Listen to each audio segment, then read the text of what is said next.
लार लप्पा लाई रखदा लार लप्पा। नमस्कार दोस्तों, आप देख रहे हैं एवरग्रीन हिंदी सिनेमा। रोज की तरह आज की हमारी इस नई वीडियो में आपका स्वागत है। बॉलीवुड में मीना शेरी की कहानी हमेशा अनसुनी ही रही है, क्योंकि ये भारत छोड़कर पाकिस्तान में बस गई थी। जन्मी भी वही थी, पाकिस्तान के हिस्से वाले पंजाब में, लेकिन तब देश बटा नहीं था। इनका असली नाम खुर्शीद बेगम था, जो लाहौर में ही पली बड़ी। भारी गरीबी और मुफलिसी में इनका दिन गुजरा। बड़ी बहन की शादी मुंबई के एक अच्छे घर में हो गई थी, तो बहन के साथ ये लाहौर से मुंबई आ गई। खूबसूरत थी सोहराब मोदी ने इन्हें एक्टर बना दिया। खुर्शीद बेगम का फिल्मी नाम था मीना। मीना ने 5 शादियां की, लेकिन कोई भी टिकी नहीं। 3 शादियां भारत में और 2 शादी पाकिस्तान में। 1956 में ये अपने तीसरे पति के साथ एक फिल्म के सिलसिले में पाकिस्तान गई थी, फिर कभी लौटी नहीं। पति को भारत लौटा दिया और खुद पाकिस्तान की होकर रह गई। इसी पति के लिए मुस्लिम से हिंदू बनी थी, लेकिन पाकिस्तान में बसने के लिए दोबारा इस्लाम कबूल किया। पाकिस्तान में 2 शादियां की, लेकिन वो भी नाकाम रही। इन्हें लक्स गर्ल ऑफ पाकिस्तान भी कहा जाता है। वहाँ उनकी जिंदगी आसान नहीं रही और मौत तो उससे भी बुरी थी। 17 नवंबर 1921 खुर्शीद का जन्म ब्रिटिश इंडिया के रायबिंग पंजाब में बेहद गरीब परिवार में हुआ था। ये 4 भाई बहनों में दूसरे नंबर की सबसे बड़ी बहन थी।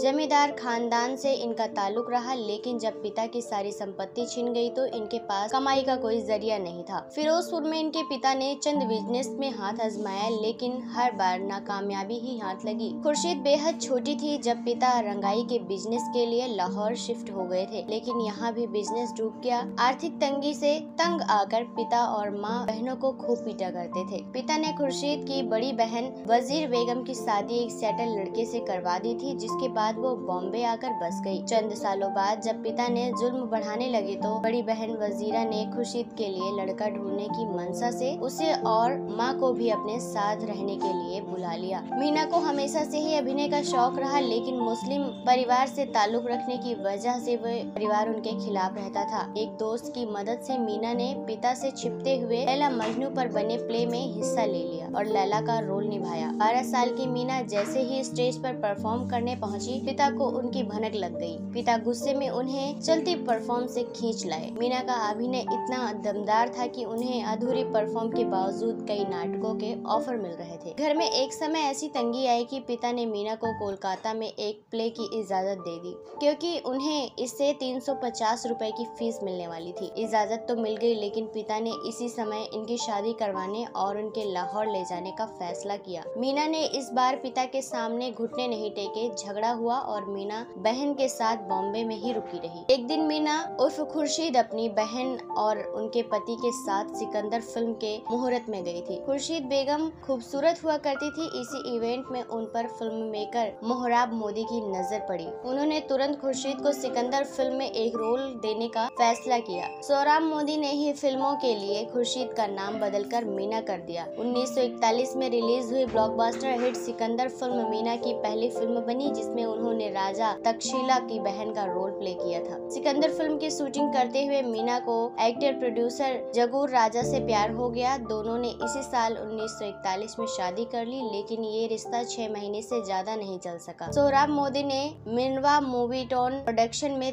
बनी 3 और फिल्मों फिर मिलेंगे, पृथ्वी, पल्लव और पत्थरों का सौदागर में भी मीना ने साइड लीड बनकर काम किया था। मीना ने सोहराब के प्रोडक्शन से कॉन्ट्रैक्ट साइन करवा लिया। ऐसे में उन पर दूसरे प्रोडक्शन की फिल्में साइन करने का पाबंदी लग गई थी। कॉन्ट्रैक्ट के तहत मीना को हर महीने 650 रुपए की फीस मिला करती थी। इसी साल लाहौर के रूप में शेरी मीना को लेकर शालीमार फिल्म बनाने के लिए बॉम्बे आए, लेकिन कॉन्ट्रैक्ट के चलते मीना को वो फिल्म नहीं कर सकी। रूप के शेरी वापस लाहौर जाकर अपना बिजनेस करने लगे। खुर्शीद काम के सिलसिले में लाहौर गई, जहां उन्होंने दलसुख पंचोली की 2 फिल्में, शहर से भी दूर और अरसी साइन कर ली। जैसे ही ये बात की भनक सोहराब मोदी को लगी तो उन्होंने मीना के खिलाफ कानूनी लड़ाई शुरू कर दी, कोर्ट में केस कर दिया और मीना पर 3 लाख रुपए का जुर्माना लगा दिया। दरअसल उस जमाने में हर कॉन्ट्रैक्ट 1 साल का होता था, लेकिन मीना के अनपढ़ होने का फायदा उठाते हुए सोहराब मोदी ने उनसे 3 साल का कॉन्ट्रैक्ट बनवा लिया था। कॉन्ट्रैक्ट रद्द करने के लिए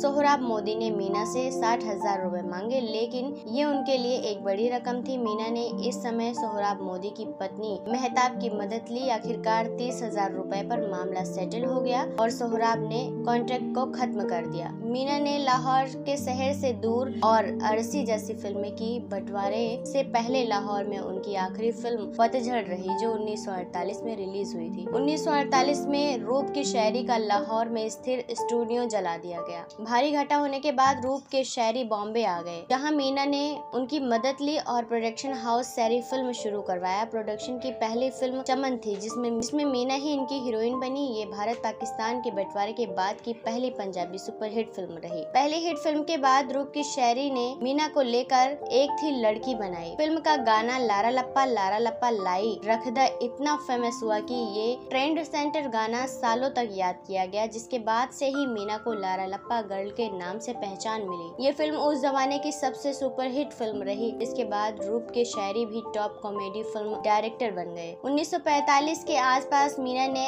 एक्टर को स्टार अल नासिर से शादी की, लेकिन चंद महीनों में ही ये शादी टूट गई। दोनों की शादी और तलाक का खुलासा तब हुआ जब अल नासिर ने 1947 में पॉपुलर एक्टर वीना से शादी की। फिल्मी इंडिया के एक कॉलम में राइटर ने लिखा कि अल नासिर जो मीना के पूर्व पति हैं, वो अब वीना से शादी कर रहे हैं। मीना भारत में तेरी निशानी, अनमोल रतन, ढोलक, 1 2 3 जैसी कई फिल्मों में नजर आ चुकी हैं। रूप के शायरी के साथ काम करते हुए मीना ने उन्हीं से तीसरी शादी की और धर्म बदलकर हिंदू बन गई। ये शादी कब हुई इसकी तो कोई पुख्ता जानकारी नहीं है, लेकिन ये करीब 7-8 सालों तक चली। रूप के शायरी से शादी के दौरान ही मीना सबसे सक्सेसफुल एक्टर रही थी। ये पहली बार था कि जब मीना की शादी की जानकारी सार्वजनिक तौर पर बाहर आई और उन्होंने अपने नाम में पति का सरनेम जोड़ा। रूप के शायरी और मीना को पाकिस्तान फिल्म प्रोड्यूसर जेसी आनंद ने मिस फिल्म बनाने के लिए इंडिया से पाकिस्तान बुलाया। दोनों गए भी और फिल्म बनी और रही हिट। लेकिन जब वापसी का समय आया तो पाकिस्तान में अपना रुतबा देखकर मीना ने रूप के शायरी के साथ लौटने से इनकार कर दिया। रूप मीना को छोड़कर अकेले वापस आए और दोनों की शादी टूट गई। पाकिस्तान में बसते ही मीना ने दोबारा इस्लाम कबूल कर लिया। पाकिस्तानी फिल्मों में काम करते हुए मीना ने प्रोड्यूसर रजा मीर से चौथी शादी कर ली, लेकिन ये भी टूट गई। कारण और साल की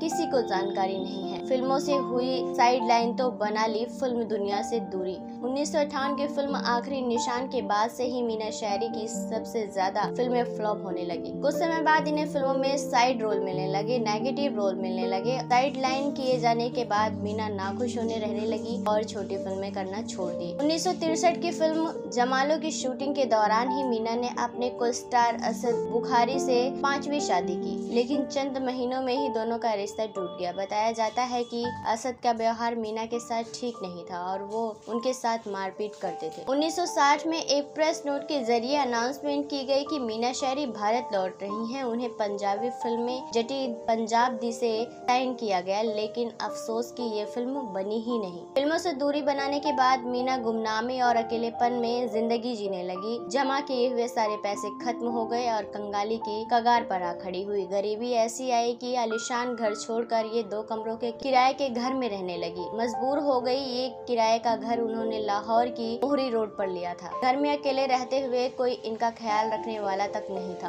5वीं शादी टूटने के बाद और कंगाली के दौर में मीना भारत आई। कहा जाता है कि मीना के तीसरे पूर्व पति रूप के शायरी उनसे बेहद प्यार करते थे। जैसे ही मीना भारत लौटी और जैसे ही रूप के शायरी को उनकी आर्थिक तंगी की जानकारी मिली तो उन्होंने बिना मीना को बताए गुपचुप तरीके से उनकी आर्थिक मदद की। मीना बेहद स्वाभिमानी थी। अगर उन्हें इस बात की खबर होती तो कभी मदद न लेती। 1973 में रूप के शायरी का निधन हो गया और मीना को पैसे मिलने बंद हो गए। चंद मौकों पर मीना ने खुद को हरे भरे पेड़ों के बीच नजर आने वाला ऐसा सूखा पेड़ बताया जिसमें सब काटने और जलाने की कोशिश करते हैं। 3 सितंबर 1989 को अकेलेपन में मीना ने दम तोड़ दिया। न कोई अंतिम संस्कार करने वाला था और न इनकी जिम्मेदारी लेने वाला। आखिरकार चंद पड़ोसियों ने चंदा इकट्ठा करके इनका अंतिम संस्कार कर दिया। वेल दोस्तों, आप क्या कहना चाहेंगे? इतनी बड़ी अदाकारा होने के बावजूद भी इनका अंतिम दौर इतना बुरा रहा। आप अपनी राय हमें कमेंट बॉक्स में कमेंट करके जरूर बताएं। साथ ही तमाम ऐसी और अपडेट्स को पाने के लिए आप हमारे चैनल को सब्सक्राइब करना ना भूलें।